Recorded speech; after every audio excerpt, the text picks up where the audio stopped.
Hello and welcome বন্ধুরা। 2024 সাল হতে চলেছে বাংলা কমার্শিয়াল মুভির মাস মাস মাস কামব্যাক।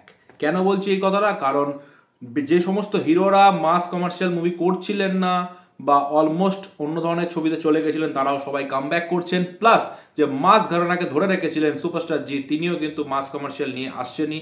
বুমারাং তাছাড়া অন্য সিনেমা হয়তো আসতে পারে মেবি পুজোতে, সেটা আমি আপনাদের আগের দিন একটা ভিডিওতে শেয়ার করেছিলাম। এই দুটো ছবি হয়তো জিদ্দার আসতে পারে। তাছাড়া দেবের আসতে চলেছে খাদান, যেটা ফুল টু একদম mass commercial action movie Sujit দত্তের ডিরেকশনে এবং সুরিন্দর ফিল্মস দেব এন্টারটেইনমেন্ট ভেঞ্চার্সের প্রোডাকশনে তৈরি হবে এই ছবিটা এবং 2024-এ মুক্তি হবে। এছাড়াও আসতে চলেছে অঙ্কুশের মির্জা, যেটা 2023-এ আসার কথা ছিল অন্য একটা প্রোডাকশন হাউসের সাথে, মানে Ankush Hazra motion pictures plus অন্য একটা হাউস, যেটাকে নিয়ে তো নানা রকম কাণ্ড কারখানা চলছে, আপনারা জানেনই, বারবার অ্যানাউন্সমেন্ট করেও সেটা আসছে না।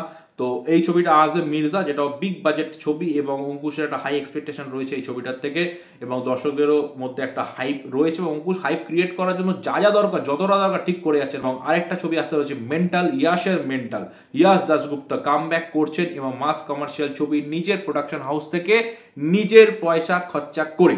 এটা কিন্তু সবচেয়ে বড় কথা, ইয়াস দাশগুপ্তা কামব্যাক করছেন উইথ নুসরত জাহান এবং সেই ছবিটাও কিন্তু অ্যাকশন থাকবে এবং দেখেই বোঝা যাচ্ছে কমেডি থাকবে। যেটা প্রথম যে পোস্টারটা এসেছিল সেটা দেখে মনে হচ্ছিল কমেডি থাকবে এবং বাবা যাদবের সিনেমা একটা মাসালা সিনেমা এবং কমার্শিয়াল মুভির জন্য বাবা যাদব কিন্তু বেশ একজন ভালো ডাইরেক্টর, তার উপর রিলাই করতেই পারেন।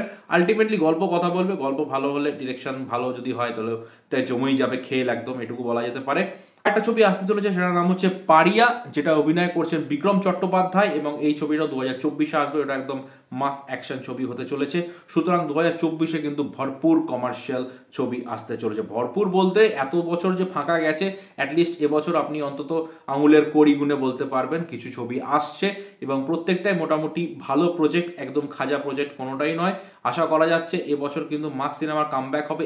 এবছর যে কটা সিনেমা আসে তার মধ্যে যদি অ্যাটলিস্ট 70% সিনেমাও চলে যায়, নেক্সট ইয়ার কিন্তু আরো বেশ কয়েকটা এক্সট্রা আরো কমার্শিয়াল ছবি হবে। মানে এবছর যা হয়েছে সামনের বছর তার থেকে আরো বেশি কিছু কমার্শিয়াল ছবি হবে, এটাই অবশ্যই দরকার। তবে একটা কথা, আপনারা মানুন চাই নাই মানুন, এই 2020 থেকে 2023 অব্দি এই বছরগুলো মোটামুটি একটা মানুষের টেনে গেছেন সুপারস্টার জিৎ, হয়তো তার কিছুটা হলো কন্ট্রিবিউশন রয়েছে বাকিরা যে কামব্যাক করছেন সেটার জন্য। কারণ যদি এই বছর কমার্শিয়াল সিনেমা না হতো, এই জোনটাকে হয়তো আর একটু এক্সপ্লোর করতো না, হয়তো করতো হয়তো করতো না, মোস্ট প্রবাবলি করতোই না আমার মনে হয়।